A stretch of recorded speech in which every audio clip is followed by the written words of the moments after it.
రోజులు ఎక్కడ స్పందించట్లా. అట్లాగనే మీరు చూస్తే విస్సాలపేటలో కాకతీయ ప్రీమియర్ లీగ్ అని కోడిపందాలు ఏర్పాటు చేశారు. అంటే క్రికెట్ పోటీలకు ధీటుగా కోడిపందాల పోటీలు. పామరు నియోజకవర్గంలో అయితే భారీగా కోడిపందాలు వేశారు. కూచిపూడి కానీ, కోసూరు కానీ, పమిడి ముక్కలు కానీ, గడ్డిపాడు కానీ, తోట్లవల్లూరు కానీ ఇలాగ అనేక చోట్ల కోడిపందాలు నిర్వహించారు. గన్నవరంలో ఇంక చెప్పక్కర్లా, మనందరం కూడా చూశాం కదా. భారీ ఫ్లెక్సీలు వేశారు, పెద్ద రింగులు ఏర్పాటు చేశారు, భారీగా ఎంట్రన్స్ ఫీజు వసూలు చేసి కోట్ల రూపాయలు ప్రజల దగ్గర నుంచి కొట్టేసినటువంటి పరిస్థితి. ఇంకొన్ని చోట్లయితే సినిమా యాక్టర్లను తీసుకొచ్చారు, సైడ్ డాన్సర్లు తీసుకొచ్చారు, రికార్డింగ్ డాన్సులు తెచ్చారు, క్యారీ వ్యాన్లు పెట్టారు, మహిళా బౌన్సర్లను ఏర్పాటు చేశారు, అశ్లీల నృత్యాల్ని ఇష్టానుసారం పెట్టారు,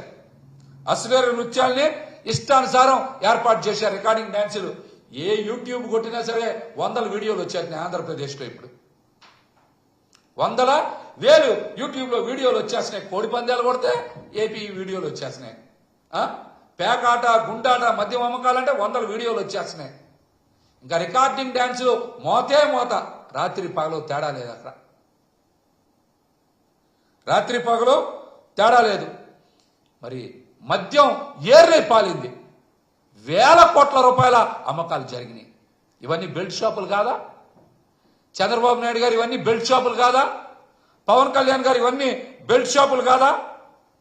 చెప్పండి.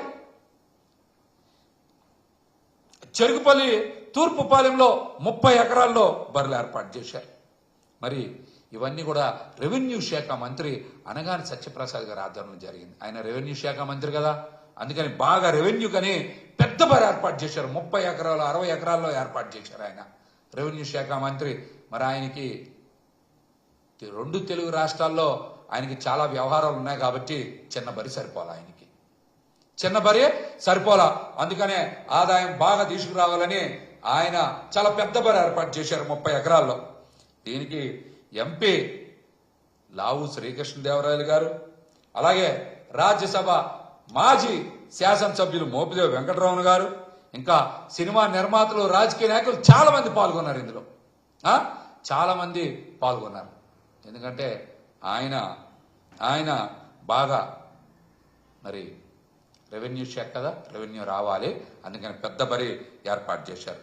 అలాగనే మీరు చూస్తే చాలా చోట్ల పెద్ద బరులు ఏర్పాటు చేసి ఇష్టానుసారం డబ్బులు కొట్టేశారు.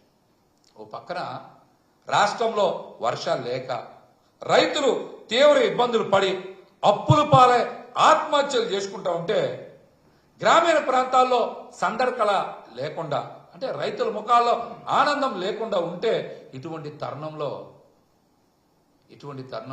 వారికి అండగా నిలవాల్సింది పోయి చంద్రబాబు గారు, పవన్ కళ్యాణ్ గారు పాలనలో ఇష్టానుసారం ఇక్కడ కోడిపందాలు, పేకాట, గుండాట, మద్యం అమ్మకాలు, అశ్లీల నృత్యాలు చూసి ప్రజలు తిడతా ఉన్నారు ఇష్టానుసారం.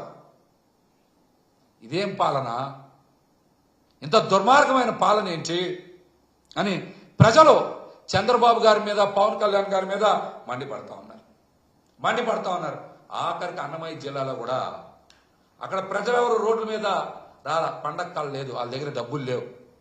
ఇప్పుడు వాళ్ళకి జగన్మోహన్ రెడ్డి గారు బాగా గుర్తొస్తా ఉన్నారండి. ఆయన అరే జగన్ గారు హాయిగా ఒక బటన్ నొక్కేవాళ్ళు, మన ఇంట్లో డబ్బులు పడాయి, పండగ ఆనందంగా చేసుకునేవాళ్ళం, కుటుంబ సభ్యులందరితో సంతోషంగా ఉండేవాళ్ళం, ఇవాళ అట్లాంటి రోజులు పోయినాయి అని పదే జగన్మోహన్ రెడ్డి గారిని గుర్తు చేసుకొని ప్రజలు ఈ రోజున ఆవేదన చెందుతూ ఉన్నారు. మనం తప్పు చేశాం, పొరపాటు చేశాం, మనం సక్రమంగానే ఓట్లు వేసాం, కానీ తేడా ఎక్కడొచ్చింది అని వాళ్ళు కూడా ఈ రోజున ఎక్కడ తప్పు జరిగిందో తెలుసుకునేటువంటి ప్రయత్నం చేస్తూ ఉన్నారా. ఒక చంద్రబాబు నాయుడు గారి మిత్రులు ఎన్ఆర్ఐ గారు ఉంటే వారి తోటలో కూడా అన్నమయ్య జిల్లాలో పెద్ద ఎత్తున కోడి పందాలు నిర్వహించి ప్రజల దగ్గర నుంచి కోట్ల రూపాయలు కొట్టేశారు. అట్లాగే గొడ్లవల్లేరులో తెలుసుగా, అక్కడ గెలిచిన వాళ్ళకి స్థానిక ఎమ్మెల్యే వెనిగండ్ల రాము గారి చేతుల మీదుగా బుల్లెట్లు ఇప్పించారు. అంటే ఇదేంటి, వ్యసనం బాగా ఆడితే, ప్రజల దగ్గర నుంచి బాగా డబ్బులు పీకేస్తే, ప్రజల రక్తం తాగేస్తే మీరు బుల్లెట్లు జీప్లు ఇస్తారా? బుల్లెట్లు జీప్లు ఇస్తారా? చెప్పండి, బుల్లెట్లు జీప్లు ఇస్తారా? బుల్లెట్లు జీప్లు ఇస్తారా? సమాధానం చెప్పండి. ఈ సందర్భంగా మనం కూడా చాలా ముఖ్యమైన విషయం మీద చర్చ చేయాలి. రాష్ట్ర ప్రజలు కూడా చర్చ చేయాలి. విజనరీ ఎవరు? విజనరీ ఎవరు? జగన్మోహన్ రెడ్డి గారా? చంద్రబాబు నాయుడు గారా? దీని మీద రాష్ట్రం విస్తృతంగా చర్చ చేయాలి. 5 కోట్ల మంది ప్రజలు కూడా చర్చ చేయాలి. విజన్ 2047 అని మాటకి మాట్లాడతారు కదా చంద్రబాబు నాయుడు గారు. విజన్ 2047 అని గురించి మాట్లాడతారు, అభివృద్ధి గురించి మాట్లాడతారు, ఐటీ గురించి మాట్లాడతారు, గ్రీన్ ఎనర్జీ గురించి మాట్లాడతారు.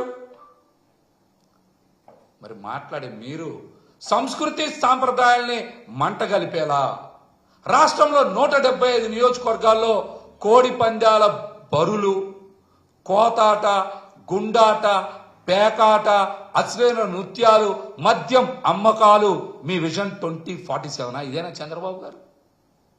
ఇదేనా మీ విజన్ 2047 అంటే? సమాధానం చెప్పండి.